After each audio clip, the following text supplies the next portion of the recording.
Happy New Year, everybody. Oh, I had a thingamajig, but I don't have it anymore. Happy New Year.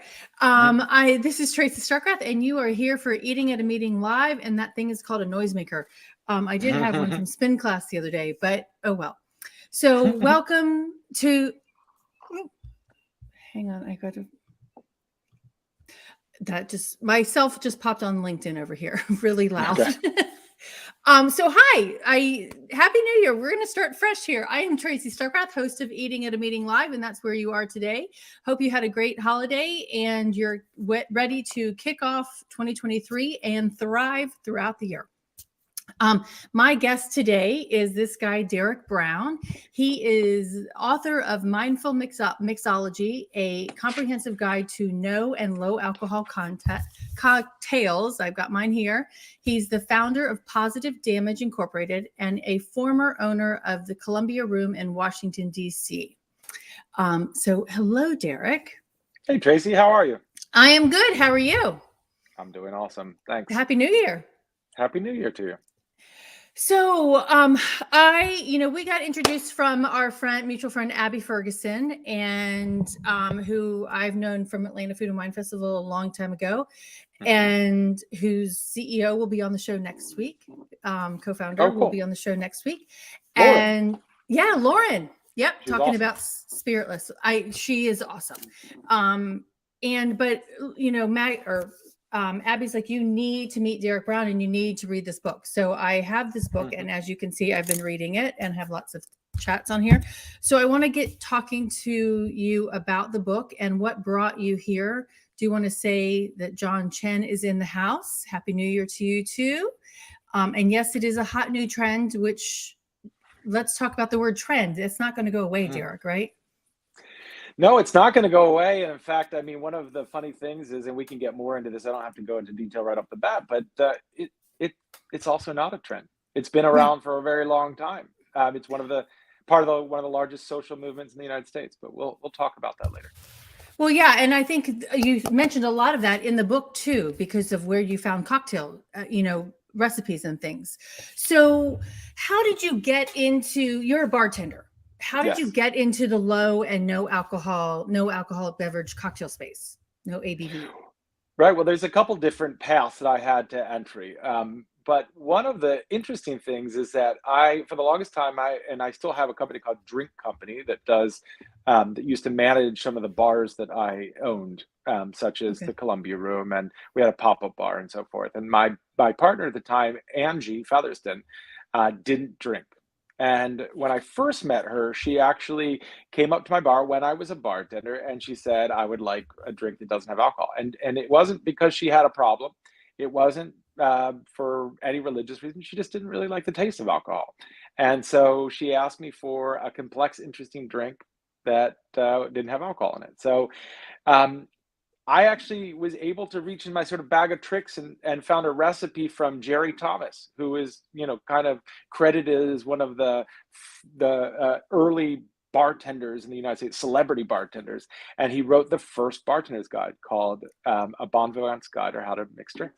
And so I took a drink from that called the Orgeat Lemonade, which is delicious. Orgeat is like an almond syrup with fresh lemon juice and powdered sugar. I used mint, crushed ice, and it's a great drink. That's how we became friends, and then we became partners after that.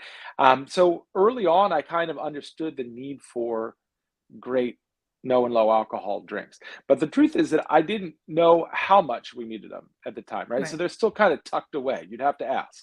And that having to ask can be something that's like kind of embarrassing moment for people, and it can feel like they're either left out or they have to admit to everybody, their whole life story by saying I don't drink. And so, like over time, I started to realize the necessity of putting this up front, right? Instead of this just being kind of at first the thing I had tucked away, it moved to the thing that, we put at the bottom of the menu, right? The non-alcoholic drinks.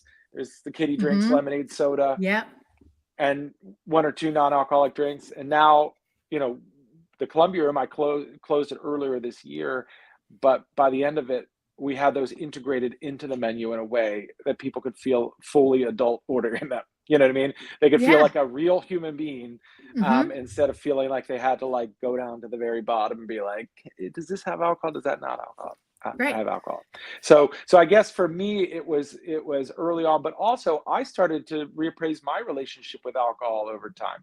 And so, in 2019 I stopped drinking. And I don't identify as an alcoholic, and that's not necessarily what I'm going to do forever. But right now I don't drink, and so this all is a selfish ploy. I want more non-alcoholic choices out there in the world. So Well, there you I have it. love your selfish Selfish. ploy because it's selfish for me too. Good. Because I am, as I said in the introduction or the post for this, is like I stopped drinking in 2019 as well. And I want something different to drink. And like your partner, I'm like, I want it to be sophisticated. And people ask, what do you like? I'm like, I like ginger. I want low sugar. I want, just a good flavor. I just don't, I mean, I don't mind a club soda with a lime. Don't get me wrong. But Right. I do want, as you call it in the book, it's sophistication to a beverage. And Well, I stopped drinking soda in 1995. yeah, yeah. So I don't know what's worse, alcohol or soda. Probably alcohol, but ultimately they both are not great things. But it's interesting because the way my life partner Maria Bausa, who's also a partner in my business now too, and is a wonderful advocate for these things. She says that when she goes and sits down for a dinner, the glass of wine is what makes her feel like an adult in a way, and I think that's true Mm-hmm. for a lot of us, right? Mm-hmm. So I don't look down on that at all, and I get it.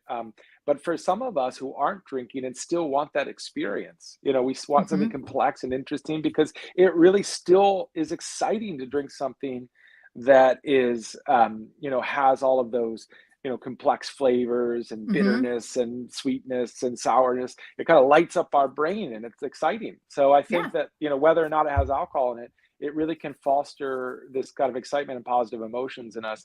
And so I get it. And I want to provide that for people.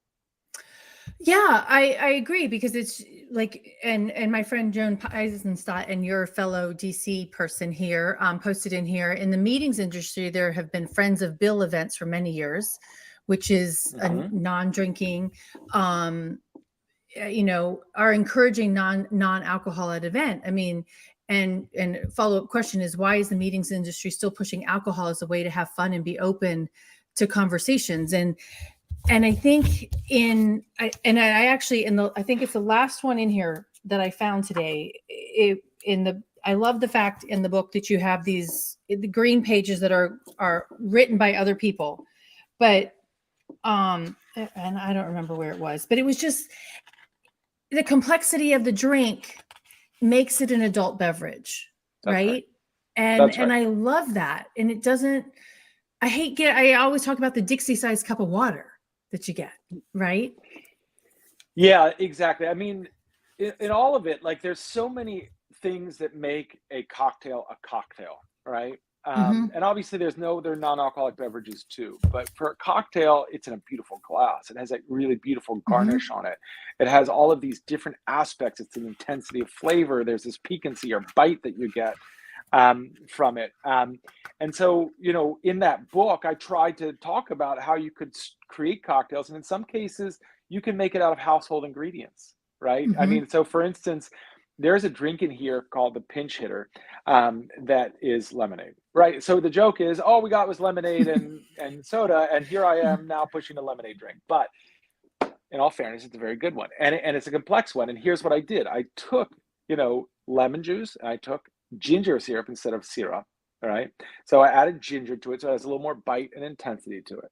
I added salt, right, which adds a little bit of texture and cuts down some of the bitterness. Mm-hmm. I added apple cider vinegar, which is a Okay. spoonful of it, which is a byproduct of alcohol, right? But doesn't have any alcohol in it, and adds a lot of that funky esters that you can get from alcohol sometimes. Um, and then aquafaba, right? Which I know that we're going to talk about. We can talk about it now or We can whenever. talk about it now. Aquafaba. Everybody, it's the liquid from a chickpea can. That's right. So save that liquid.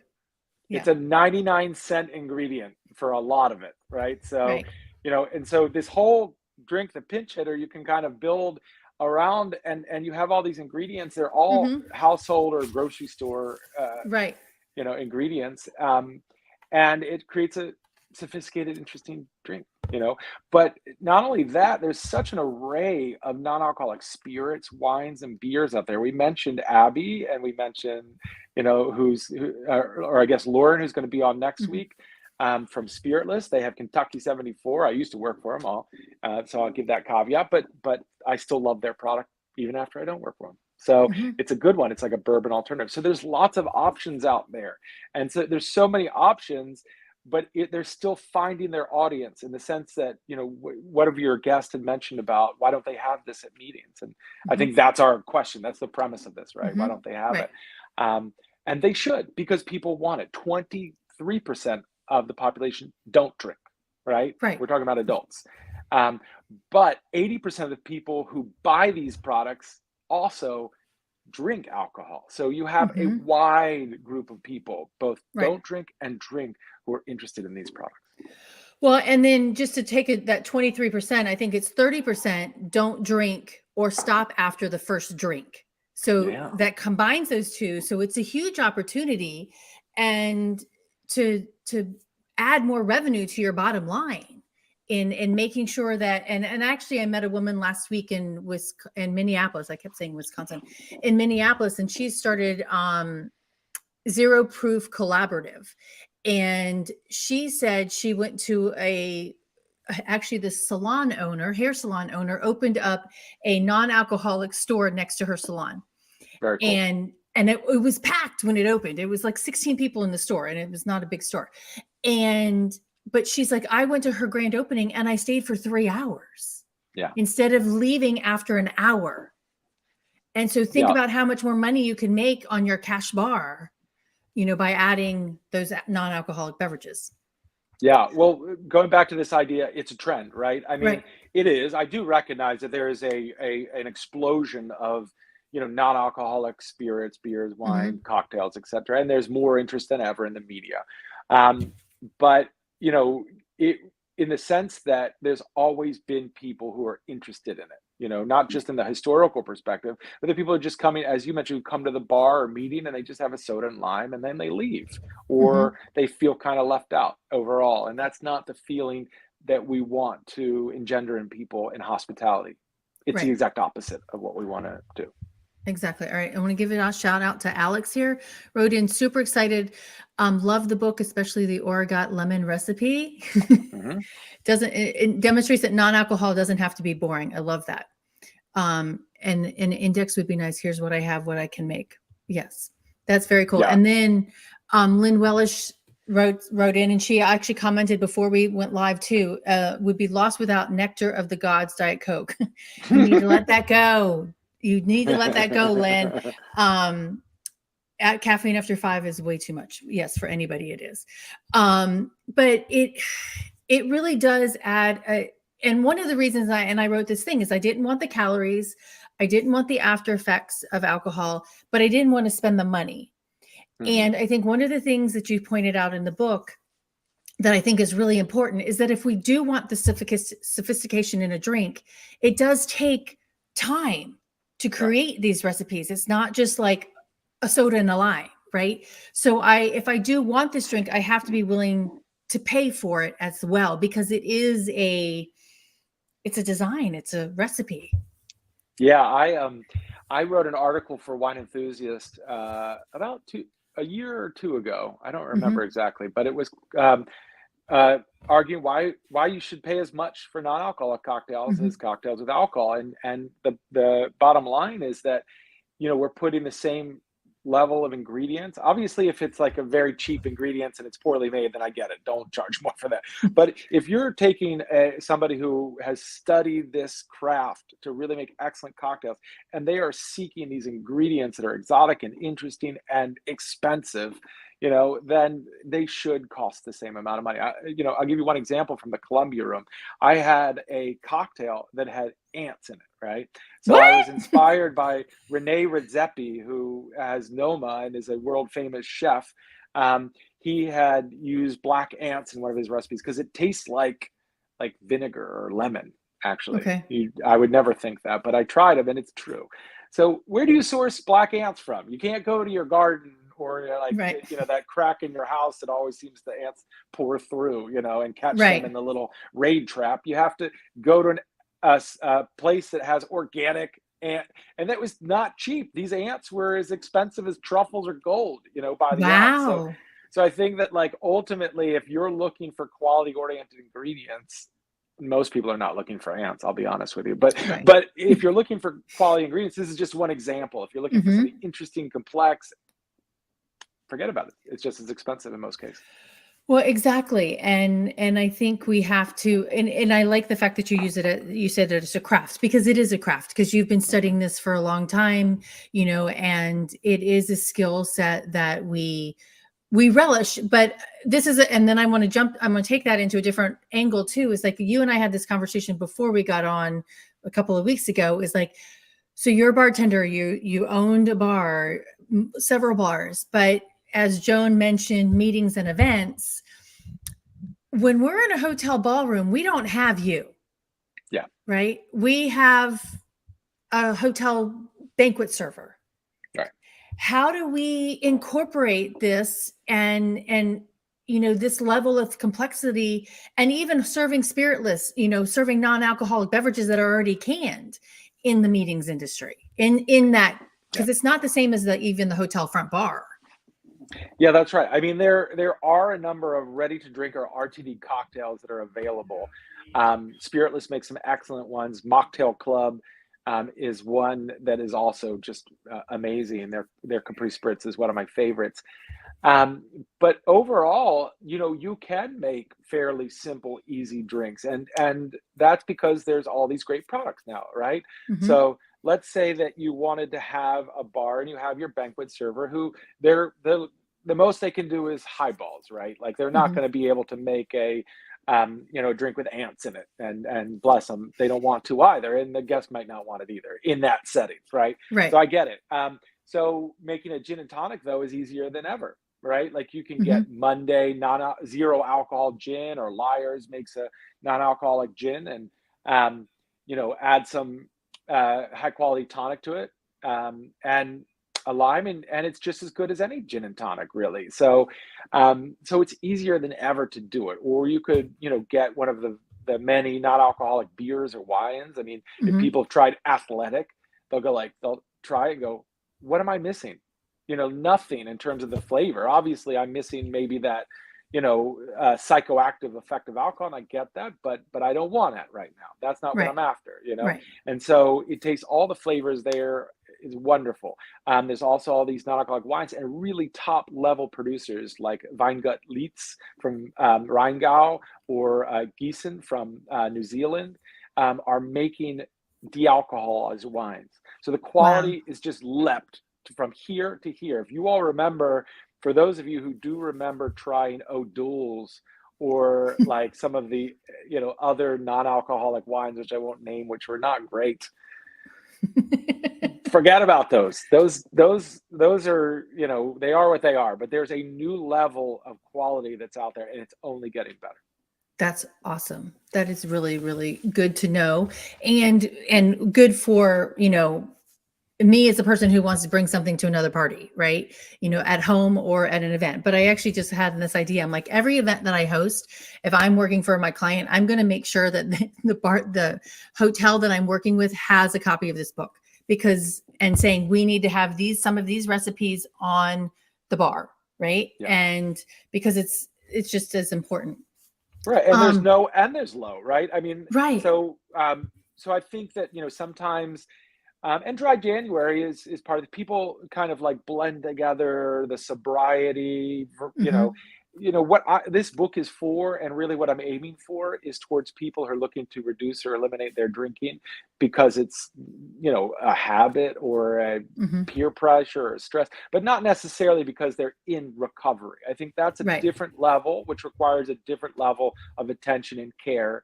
You know, for me, and some of those people may be okay drinking non-alcoholic products, but ultimately this is for everybody, right? Right. Anybody who wants to, for whatever reason, reduce their drinking or eliminate their drinking. Well, in that store that I went to in Minneapolis the other day, there were two people behind me, and I just talked to strangers and asked questions. And I'm like, okay, so why are you all here? We're wondering if this movement or this store is for people who are sober. And Mhm. one of the guys, he's like, here's my coin. And he's like, Yeah, I've been sober for 3 years. And he walked out with 6 bottles of different things. But he did say, he's like, I'm not going to buy the spiritless because it tastes so much like right. this, right? Or whatever one it is. I mean, because they're canned, and we don't need to talk about spiritless all the time, but their canned old They're fashioned great. tastes like their canned old fashioned tastes like an old fashioned, right? So he's not going to Yeah. buy that one, but he's going to buy some other things. So I thought that was really interesting. But all right, so one question that I want to have, and we've kind of circled around it, but what does mindful mean when you're saying mindful mixology? I think for a lot of so mindful has taken on this like sort of like this large category of being kind of like contemplative and aware of the moment and what you're doing. And I like that definition. I myself practice mindfulness and meditate and all of that because I think it's an important part of clearing our mind and being present. Um, but really, what I think mindful means in this context is like mind the gap in the subway in England, right? Just be aware of what you're doing. So those definitions kind of cross over at some point, but I mean it in a lot looser way. Really, it's mindful drinking itself is being aware of what you're drinking, right? It's Okay. not prescriptive of what you should or shouldn't drink. It just means why do you drink, and if you know that why, then you're going to set the what and how, right? Hmm. So I think that um, mindful in that case is really just an awareness of what you're drinking and why. Um, and I think everybody should go through that Right. process. And that Hmm. the result of that, the end of that is not I'll never drink again. For some people it will be, for some people it won't be. Right. I think it's I know why I'm drinking, I know what I intend to drink. This is incredibly important in business settings, right? And in meetings Hmm. and events too, right? Because Right. um, I've seen a lot of people, especially I used to teach these like etiquette classes to law offices, right? To their summer associates, because they come right out of college, Hmm. and they get hammered in front of one of the partners, and that would be kind of like keep them down for a little while in the eyes of Right. the partner. So I think it's in business and meetings. You have to be aware of how you're being perceived, and so I think Yeah. drinking too much, and if you're not paying attention, you don't even know how much alcohol is in something. Drink a couple Manhattans, and all of a sudden you're whoa, Right. Yeah. that's not who you want to portray yourself as necessarily. Right. Exactly. All right. I want to take a quick second to say, hey, we're going to give away a free copy of the book signed by Derek. But how did we decide that we were going to do this? We're going to give it to a person who's tagged. Is that right? Hmm. Yeah, So, in whatever yeah. medium you think it, Yeah. LinkedIn. Yeah, whatever. Yeah. So tag whatever medium you're on, because I don't know, Joan, if you're on Facebook, Lynn's on LinkedIn, John's on LinkedIn, Alex is on LinkedIn. So tag somebody that you think needs to hear this conversation for whatever reason, because they have a restaurant or bar or whatever, bartender. And we'll pick a name from the people who are tagged to win a book. Um, but so I want to jump back to another story I heard when I was in Minneapolis, was all about non-alcoholic drinks and eating at Wanami as well. But it was this one guy, they were describing this man who everybody thought was an alcoholic. But what he did is he had one or two drinks and then he would act like he was drunk, and everybody, just so that he could somewhat feel like he fit in. And Wow. everybody really thought at one point that he was an alcoholic and they needed to have a conversation with him. He's like, no, I'm only having one. And then I'm having, um, then I'm just having soda and water. Right. Yeah. Yeah. Yeah. That's interesting. Yeah. Yeah. All right, Joan, go ahead and just tag someone in the group, in the Eating at a Meeting Facebook group. You can only tag people in the group. But if you go onto the link, if you go into Thrive Meetings and Events, you can tag somebody there. Anyways, okay. How do you, one of the other thing, I keep picking the book up because I just Yeah. hit my head in with it. But I liked how you talked about the different kinds of ingredients that you can use. Yeah. right? And then the different types of drinks as well. And that was actually in the one of the last chapters of like pulling it all together. Can you talk about different kinds of ingredients and then different types of drinks that we're still looking to create, even if it's non-alcoholic? Yeah, I mean, the interesting thing is that going back to that Jerry Thomas guide, in that book, the first bartender's guide, there was 10 cocktails in the original one, right? Okay. And there was a number of temperance drinks. Temperance being the word for non-alcoholic back then, right? So in the Okay. 19th century, in 1862, this book was published. It had almost as many temperance drinks as it did cocktails. But there are a number of other drinks too, right? Like sours and highballs and punches and that sort of thing. And so this word cocktail has become, inclusive of anything that has alcohol, or in this case, also non-alcoholic. But there's lots of different types of cocktails, or now I guess have become subcategories of it. So Right. sour drinks, highballs, all of those are kind of important. And if you're throwing an event, or you're at have a hospitality space, you have to kind of have that different range of drinks.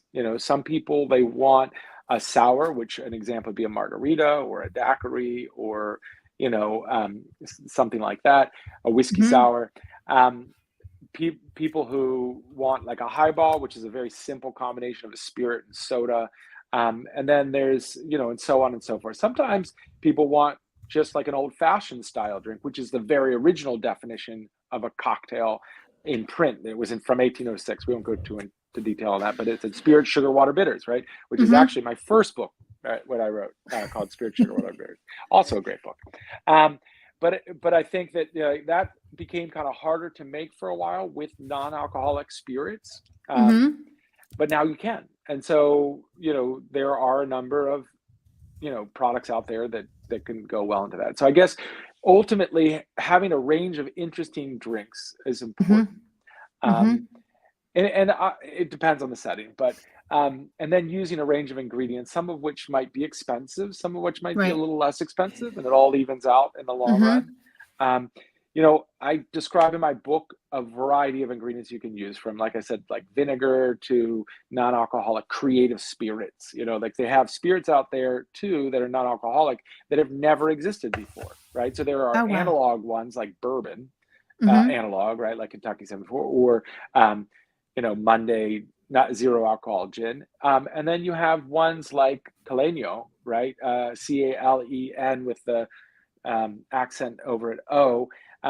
That's made with like pineapple and ginger, and it's kind of rummish, but it's also unique to itself. It goes awesome in a pina colada, but it's also pretty good sipping on its own with some soda water or something like that.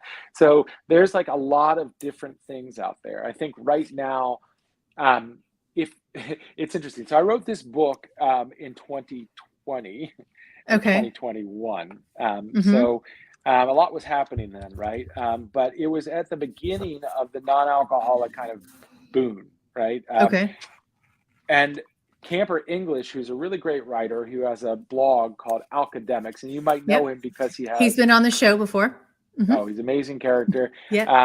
Cocktailsafe.org, which is a really great website. But he started listing all of the spirits, non-alcoholic spirits that existed. And when I started following it was around 30 something, right?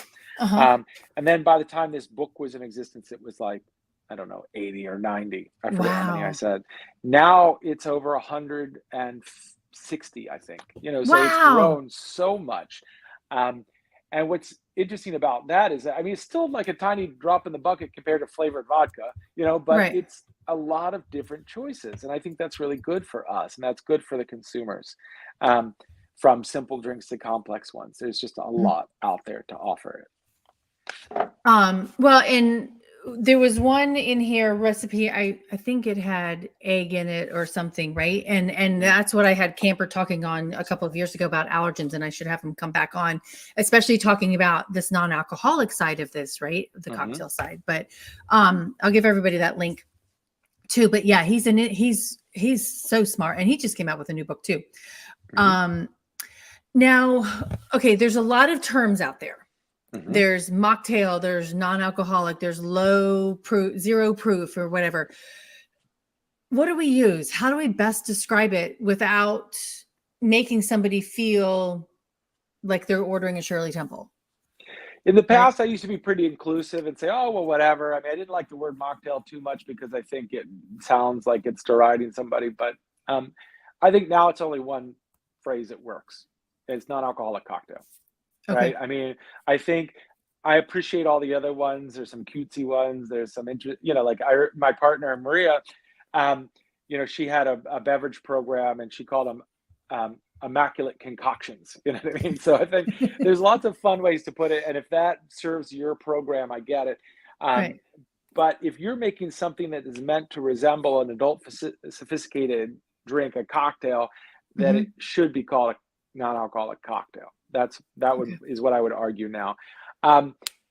And there is historical precedent too, because I mentioned the first time that the cocktail was mentioned or defined in print was in 1806, right? It's called spirits, Wow. sugar, water, bitters, which spirits is a key part of it. The first time it's mentioned is in 1798 in England. Wow. In a paper called the Morning Gazetteer. And it does mention ginger, but it does not mention alcohol. And in fact, David Wondrich, a really great historian and writer, has suggested it may not have contained alcohol. So the word is ours. It belongs to non-alcoholic and alcohol alike. So I think it's and anyway, we've gotten to a point where we kind of understand oat milk is not actually milk, right? And sorry if I'm telling you this and you're like, oh my God, really? Shocking, right? Or the veggie burgers are not made of cows. So it's easy enough to say non-alcoholic cocktails, and it really makes people feel normal, I think, because they're like a non-alcoholic cocktail. I don't have to like use the cutesy name or dance around it or be like, is this zero something, and what does this phrase mean? Mocktail, I think it's kind of like became the part of the vernacular, and probably worldwide it's the most recognized. So I do understand why people use it, but I would like it to kind of fade away eventually, because I think that it can feel like you're mocking somebody, or even if it's just tied or associated to the sugary drinks of the past, you know what I mean? Because there was a time where you could order a mocktail and you'd get something that was just all of the juices at the bar combined. Well, yeah, and I tagged on Instagram one of my favorite restaurant in New Bern, North Carolina, because they have they actually think they have it listed as non-alcoholic beverages on their menu.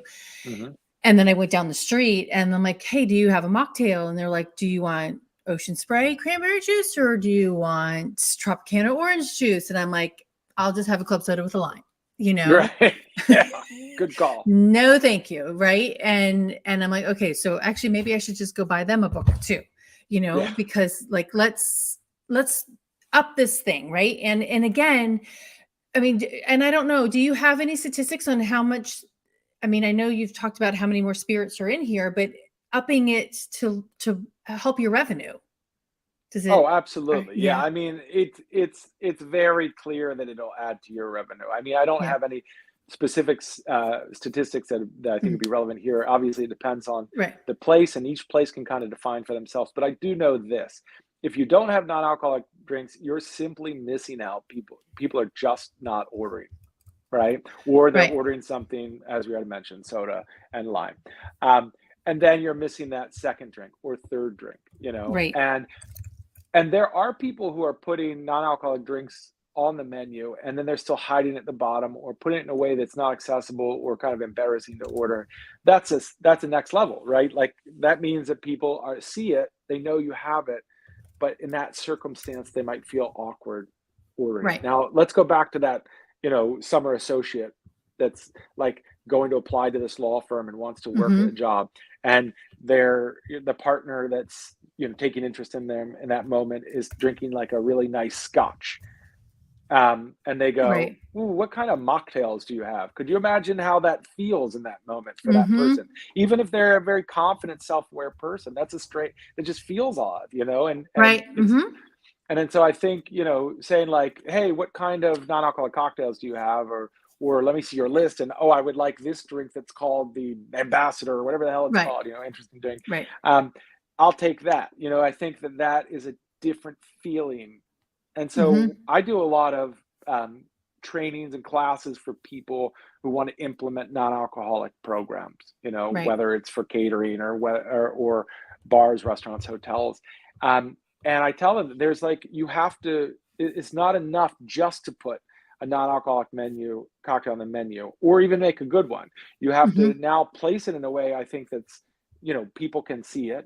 Right. You have to price it in a way and you have to train your staff to, when they interact with the guest, not to belittle them, right? So people Right. say, I'll take this cocktail, and they say, that has no alcohol in it. And you go, well, Mm-hmm. no, of course I know it had. That's what I ordered from the menu. It says no, non-alcoholic. Right. So I think it's you have to go down the whole line to make Mm-hmm. sure that it's something that works. And then that's when you're really going to profit off of it, because Right. people want it. It's out there. They need it. Dry January is a great example. Whoever was already had their program set up and were tending to people, their bars are full. You know, Yeah. for Yeah. those people who kind of like kind of like put it on haphazardly at the end, no surprise that your bars are, Right. or restaurants are not as full. Well, yeah. I mean, especially if you're a restaurant, bring them in. They're going to order the food, and then they're going to add this extra thing onto the menu. And it actually reminds me of a dinner experience that I had, comparing two dinner experiences. I was at one restaurant in Vegas, and 10 appetizers, and not a single one of them was gluten free. So, and I think only three items out of the entire 50 things was gluten free. And then I go to Greenville, South Carolina, and 9 out of the 10 appetizers were gluten free. And my best friend is like, "You don't know what to order, do you?" And I'm like, "No, I don't." And just think about me being able to add on that additional thing to my bill. I mean, yes, it's coming out of my pocket, but it's going to the restaurant bill, but Mhm. it's also going to the server's pocket with a higher tip. That's right. Yeah, Yeah. ultimately it benefits everybody involved, Mhm. right? This is not an Right. opportunity to fleece people. This is an opportunity to create something that is beneficial for everybody. So the way I say it Mhm. is that everyone's invited to sit at the bar. It's that Yeah. simple. Um, and in doing so, I think that you're making people feel more welcome. You're making more money off of it. You are supporting a healthy culture. I mean, Mhm. there's just nothing but wins. Right.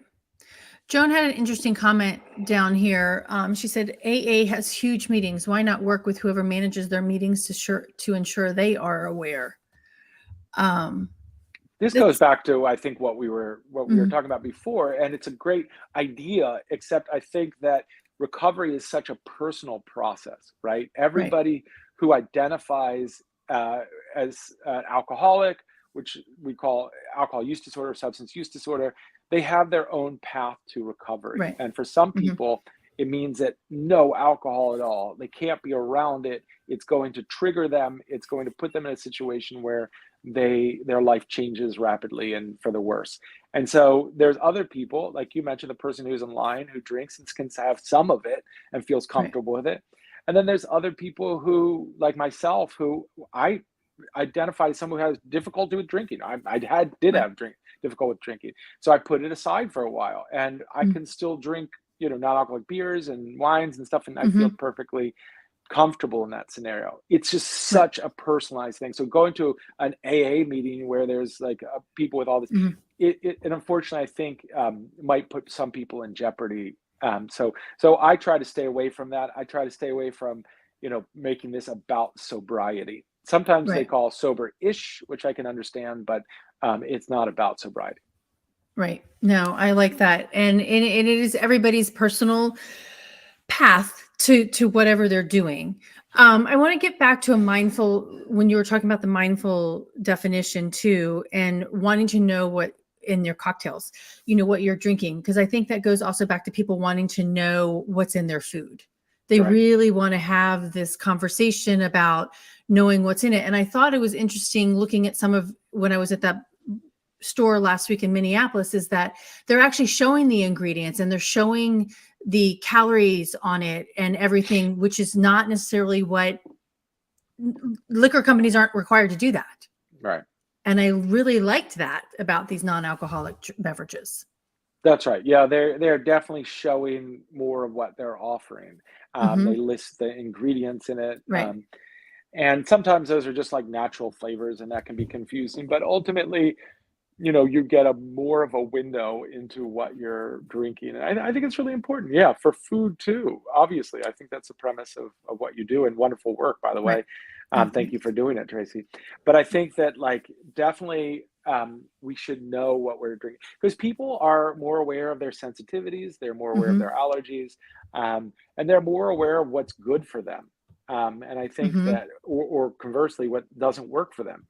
So I think Right. that people should have more choices. Like ultimately, when I talk about mindful mixology and I talk about mindful drinking, it's also about offering a range of choices. So I don't, Yeah. people can, I personally don't eat meat, but I have no problem with people eating meat. Obviously, Hmm. I don't drink. I'm totally fine with people drinking. I think that's the culture I want to live in, where we all just sit next to each other and have a wonderful meal and drink, and we Hmm. can all be there together. Well, it's funny that you say that because when I come around, people are like, "Oh, I'm eating meat," and I'm like, "Tracy's here. I'm eating meat." I'm like, "I eat meat. I don't care. It's not about what you eat or not eat.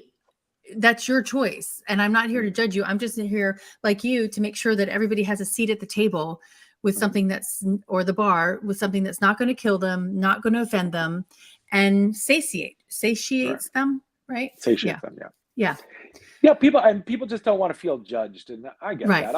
I mean, you hate it. I hate it. Everybody hates to feel Hmm. judged. So I Yeah, think that's fair. Like, I mean, if somebody's being overly judgmental, that can be very annoying and sometimes right. worse. But I think ultimately, by opening up the options, it's not about judgments. It's in fact about just bringing more people in. Right, exactly. Joan has another if you haven't noticed, she's quite engaged, which I love. I love it. Does safety come into the discussion of alcohol consumption? I'm going to say yes. With the I can throw out some stories. And I do like the idea of adding them to the airlines. So Delta Airlines, which I fly all the time, get some of these brands on the plane versus just having the club soda with a lime.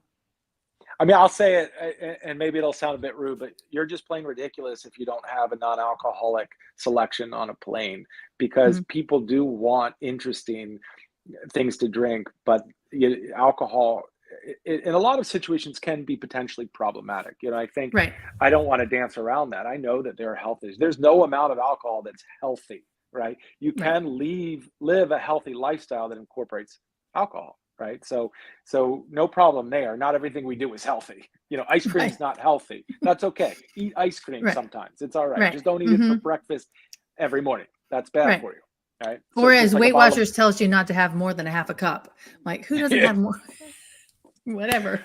I stopped buying pints because it was impossible for me to stop. I would go, I'm gonna eat a quarter of this pint. I'm gonna eat a half of this pint. I'm gonna eat three quarter, and then it was done. And I was like, Right. I literally just consumed a pint of ice cream. Anyway, Exactly. that's my issue. That's not your issue out there in Radio Land. I'm sorry. I'm not telling you not to eat ice cream. For God's sakes, it's wonderful, and Yes. alcohol can be wonderful too. So all I'm suggesting is that like I don't want to dance around the fact that there are health issues with alcohol, and I think that's a wonderful point that she made. And I definitely would encourage people, and airlines especially, to think about that when they're creating menus. How can you Mm-hmm. support people's vision of their own health? Mm-hmm. And I think, well, gosh, it would help a lot of the crazy people on airplanes sometimes, right? Oh, here, here, oh, here, by the way, have this one. Um, okay, so I want to bring up another chapter in here is does that come out right? If we don't use alcohol, then what do we use? Yeah, Right. And that that's right. was really kind of those ingredients that you were talking about earlier, like the aquafaba and and even are you using tinctures? Is that right? Sure. Or Tinctures are usually associated with alcohol because their base of it okay, is alcohol. But there okay, are glycerin-based tinctures, right? So glycerin okay, and water, you can capture, the same flavors in. So a great company out there is called All the Bitter, okay, by Ian and Carly Blessing. They are formerly worked at French Laundry, really great people, and they've created these non-alcoholic bitters that are, you could call compound tinctures, um, aromatic orange and New Orleans, which is like Peychaud's bitters. Hmm. So there are really great tinctures out there that can be used, but some have alcohol and some are glycerin based. Now, an interesting Okay. thing about bitters in general and tinctures, sometimes you're just adding a couple drops to it. And so Okay. the actual definition of non-alcoholic is 0.5% alcohol or less. Okay. So in some of these cases, there is a small amount of alcohol. And so 0.5% is, just to be clear, you can find that much in a ripe banana or a piece of bread in some cases. So it's Okay. not that you're getting hammered on 0.5%. That's a very hard thing to do. Hmm. Um, but it does have, in some cases, have some. Now, so when it's defined as non-alcoholic, it means 0.5% or less. Um, if it's alcohol free, that means there's zero alcohol in it, Okay. right? That's a So great distinction. Yeah. yeah, and so I think it's fair if you're adding a couple drops of something to Hmm. say that, like if it's 5 to 8 ounces and you're adding 3 drops of something in it, well, that's going to be a trace amount. I mean, I would Right. encourage a person to, especially if they're serving in a professional environment, to be concerned about what it might show up as in terms of the ABV, which is the alcohol by volume. Okay. Um, but it's probably not an issue for most people. Now, I worked with Epicurious to create a alcohol by volume or ABV calculator that you can Oh, go on okay. Epicurious and you Hmm. can put in a cocktail, right? Because it's Hmm. very confusing. Like if you, a Manhattan, for instance, has generally rye whiskey or bourbon in some cases, Hmm. sweet vermouth, and bitters, right?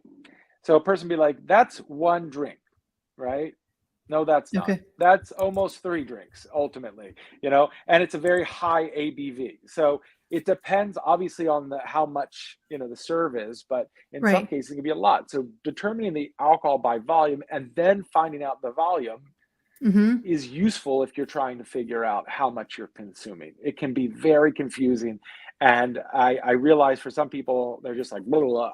I have to do math to drink. No, thank you. Fair enough. Right. We made Exactly. it Yeah. easy for you. There's a calculator. Just type in the ingredients in the calculator and you can figure it out. All right. And I just actually found that link and posted it in the chat. So I know that came up on Facebook and YouTube, but I'll add it to the other ones later.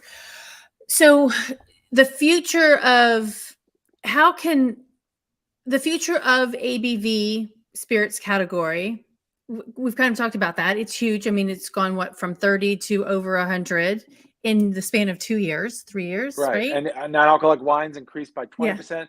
And Wow. Athletic Brewing Company is listed as, I think, under the top 30 craft brewers in the United States. And guess what? Wow.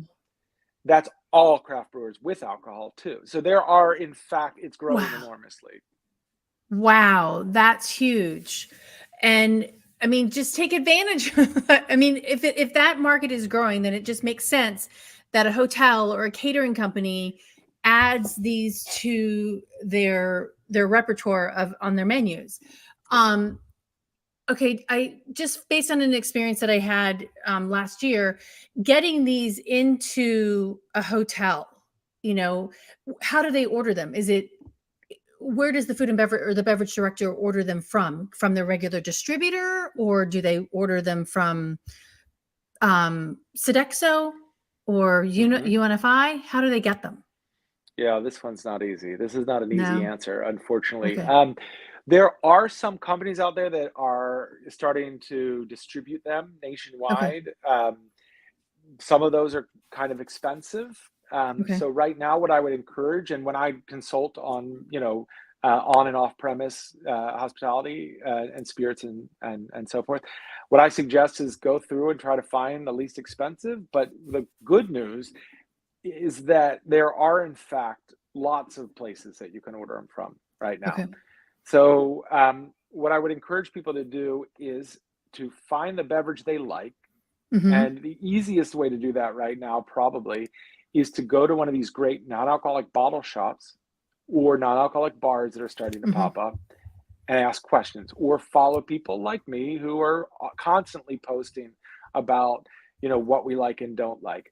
find that bottle, go to that site and ask the person, where does this wholesale for? Some people do it Okay. directly. Some people do it through companies like Boisson, Boisson. Some people do it through conventional distributors like RNDC, Republic National. So it is a mixed bag. I hope that becomes easier over time Right. for people. But the good news is that, again, you can order it with very little restrictions, so Okay. you don't And have is that it 3-tier system in all cases. and is it going through, does it have to, is it regulated by tobacco, alcohol, or who's it regulated by? Is FDA. it Yeah. FDA? Okay. Okay. So, and the non-alcoholic bottle shops, I mean, in my town of can I just go find them in a regular liquor store? And in North Carolina, we have ABC stores. So Yeah, the control, is that more of like a control state? yeah. Is that what it is? Hmm. Yeah. Yeah. You could please get rid of those. Gosh, they're so terrible. Um, Yes. so I don't know what to do in those. In a lot of cases, Okay. those they might have some, but in some cases they say they can't have any non-alcoholic products in those. And so you might find them at your supermarket, like Whole Right. Foods might have it, That's two So, hours away. yeah, so it can be a little bit of a challenge. In that case, I might say go to, and I don't say this lightly because I don't like pushing people to this, but go to a website called Amazon.com, Amazon, and that's where you can find it. Like I don't want to put more money in a billionaire's pocket, but at the same time, it's super convenient. So I do it sometimes. Right. Yeah, Don't tell exactly. anybody. Well, yeah. And Julie Oster just laughed at that, but she also did say earlier in here, she's been on a healthy meal plan and lifestyle since September and was nervous about people commenting on what she was eating, feeling judged. And those thoughts have gone away because I'm doing this for me. That's Yeah. great. And 100% agree. And it's even our friend and Julie, our friend Kathy, who eats gluten-free. People are like, oh, what do you eat? What do you not eat? And I'm like, don't ask the questions. Just give me the food, right? Or give Yeah. me the drink, right? Yeah. Well, I think that's the point, right? We're in a culture, unfortunately, where you don't drink or you don't eat something and invite somebody to comment about who you are, what your past is like, and in some cases, what your body is like. And so Mm-hmm. I really hope to get past that. I can really feel for that Right. situation. And I hope that people out there listen and take this to heart, is that a person's personal decisions about what they eat and drink are their own damn business. Right. Exactly. Okay. So I have two final questions for you. Since I just put your website up here, Positive Damage Incorporated, please tell us what you do under Positive Damage. I don't know. I have no idea. I do this. I talk about like no and low alcohol cocktails and mindfulness. And And you just wellness, got a degree. Yeah. I've got a number of certificates in wellness and positive psychology and that sort of thing, because I think that really feeds into everything. But I guess ultimately what I do is I teach people how to drink, and I teach bars, restaurants, hotels, liquor stores, how, which products they can carry, how they can carry them, what's the best way to get them out there in the world. Mm-hmm. I'm sort of a Pied Piper for this stuff, no and low alcohol cocktails, and for me, it's about being out there and creating more choices for people. And so there's a lot of different things. In some cases, I might do events, special events. I might do talks about mindful drinking or no and low alcohol cocktails. And so I do a lot of different things. But I guess you could really, maybe I'm not selling myself well. One thing I don't do is I'm not a good salesperson. So let me just put it into three categories. I do consulting, classes, and content. Does that make it easier? Okay. That makes it easier. Yep. Okay. And actually, you know what? Let's do a cocktail class. Yeah. All right. So you and I can chat about that online, and I'll let everybody know about that. And Joan just commented in here. She's like, I'm a non-drinker and have been for years. Just saying, you just say nothing. We don't have to say anything to what they say. Agree. Julie, thank you so much for saying that. Derek, the last question I have, and this is what I ask all of my guests, is what does a safe, sustainable, and inclusive food and beverage experience look like to you or feel like to you? I mean, it gets down to the root word of hospitality. You know what I mean? It gets down to the root where it's really about two people at the heart of it, you and the other person. And so if you welcome somebody in your home, how would you treat them? And I think that that's the way I look at it when it's a bar, restaurant, hotel, whatever. How do I treat that person? And if that person is different from me, if they have different taste, customs, habits, things that they like, things that they don't like, I'm going to do my best to accommodate them. Now, I get it. If you have a specific theme, like a burger joint, sometimes it's hard to serve vegetarians too. And as much as I love gluten-free buns, I do realize that there's a mixed quality out there. So, Right. so each person can make their choice on what their stand is and what they can and can't do. So I do sympathize for but if I'm welcoming somebody into my home, if I'm trying to care for somebody, I'm going to do everything within my power to make sure that they feel comfortable, happy, healthy. And so an inclusive environment has to start from that sort of mindset, from that attitude. I love that. Thank you very much. I appreciate that. Thank you for joining us. You're welcome. We had a very lively discussion here. It was awesome. Thanks everybody. Joan, Julie, John, who else did I miss in here? Everybody that was on here. So Alex, appreciate it for being here. And like I said, if you tag somebody wherever you're watching this, Derek and I will choose somebody on Friday. We'll choose somebody on Friday to get a signed copy of his book, Mindful Mixology. And as he showed it, I've also got all these tags in my book of things that I love. So everybody, until next time, stay safe and eat well and drink well. And next week we have Derek's and my mutual friend on the show talking with one of the specific brands called Spiritless. So we'll be back here next week. Thank you, everybody.